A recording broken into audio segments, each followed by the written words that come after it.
यंबगी अन नस्तब्दिला अल्लज़ी हुवा अदना बिल्लज़ी हुवा खैर, यानी अन नस्तब्दिला अल जव्वालात व अदवात तरफ़ीह व तस्लिया व अल कलाम अल फारिग वल हुरा ला यकूनु ज़ालिका फ़ी हयातिना अबदन व ला यसुद्दु ज़ालिका मसद्द अल क़िराअह व इन्न ज़ालिका यऊदु अलैना बिल खसाइर अल फ़ादिहा।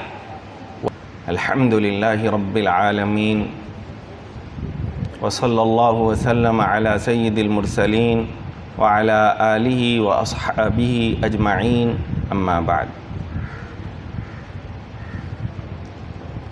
रईस हादिहिल हफ़्ला व अल असातिज़तुल किराम अल्लज़ीना शर्रफ़ूना व शर्रफ़ू हादिहिल जलसा व अय्युहत तलबा अल अइज़्ज़ा,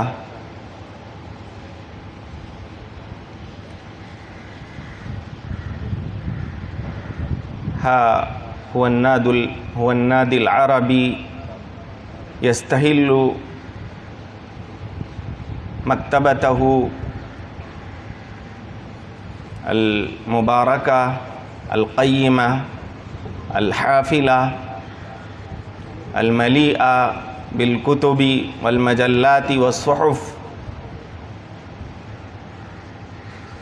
व इन्न हादा सर्ह अल इल्मिया अश्शामिख़ा सर्ह नदवतिल उलमा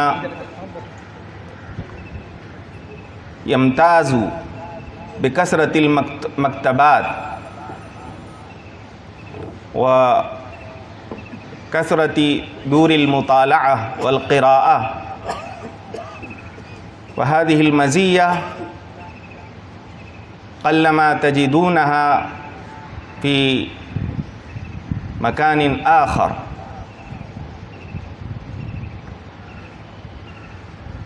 फ़ी कुल्ले ज़ावियतिन मिन ज़वाया हादिहिद दार व फ़ी कुल्ले रुक्निन मिन अरकानिहा व फ़ी कुल्ले रिवाक़िन मिन अरविक़तिहा व फ़ी कुल्ले क़िस्मिन मिन अक़सामिद दिरासति फ़ीहा तूजदु मक्तबतुन औ मक्तबतान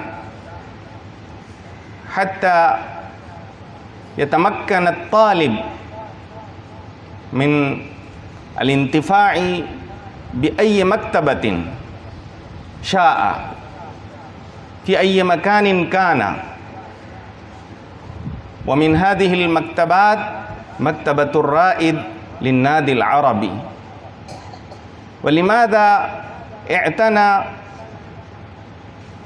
अल मुशरिफ़ूना अला हादिहिद दार वल मसऊलूना अन्हा बिहादिहिल मक्तबात लिअन्न अल मक्तबता असासु तन्मियति मलकाति तुल्लाब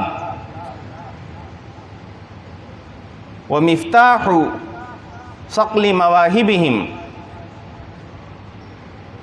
व तन्मियति क़ुदरातिहिम।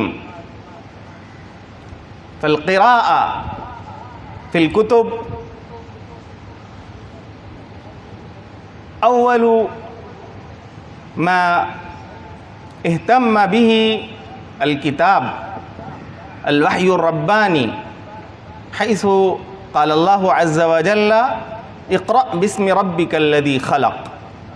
फ़अव्वलु कलिमतिन नज़लत मिनस समा इलल अर्द बाद तूलिल फ़तरह कलिमतु इक़रा। फ़इन दल्ल ज़ालिका अला शैइन फ़इन्नमा यदुल्लु अला मा लिल क़िराअति वल मुतालअति वन नज़रि फ़िल कुतुब मिन दौरिन कबीरिन फ़ी सिनाअति तलबा व फ़ी तमकीनिहिम मिनल लुग़ति व आदाबिहा। अल किताबु هو المفتاح للعلوم والفنون والمعارف. فإذا كان الطالب حريصا على الكتب نهما بالصحف متطلعا مشتاقا إلى المكتبات، كان ذلك دليلا على الشوق العلمي في قلبه. وإن شاء الله سبحانه وتعالى يتطور هذا الطالب ويزدهر في حياته ويكون له مستقبل زاهر مشرق، لأن الحرص على العلم والحرص على الكتب هذا هو الشيء الذي يتمكن به من التقدم في مجال العلم. وقد رزقنا أيها الإخوة في هذه الناحية رزقا كثيرا، وقد غلبت حياتنا الأشياء التافهة والأمور الحقيرة السطحية من الجوالات ومن النزهات ومن أدوات التسلية والمتعة. فلا بد لكم أن يكون متعتكم ونزهتكم في حدائق الكتب، كما قال الشيخ الأستاذ نزير أحمد الندوي. يعني بعد العصر الوقت كما هو المعتاد في المدرسة هو وقت النزهة والمتعة، ولكن الطالب الحقيقي المثالي الذكي يجعل متعته ونزهته في الكتاب، فيزيد به معلوماته ومعارفه، وينتقي التعبيرات ويختار الكلمات وينظم بين الجمل. كلما قرأ جملة أو كلمة أو تعبيرا أعجبته كتبها وقيدها وسجلها في دفتره، فإذا قرأ في وقت آخر مرادفا لهذه الكلمة أو لهذا التعبير أضافها إلى ذلك الذي قد كتبه من قبل، وإذا قرأ مثلا ضد هذه الكلمة كتبها مع تلك الكلمة. فبهذا يجتمع عنده كلمات مترادفة وتعبيرات تؤدي المعنى الواحد، وكذلك كلمات مضادة. فبمثل هذا الاهتمام وبمثل هذا الاعتناء تأتي القدرة على اللغة وتزيد الملكة وتنمو الموهبة.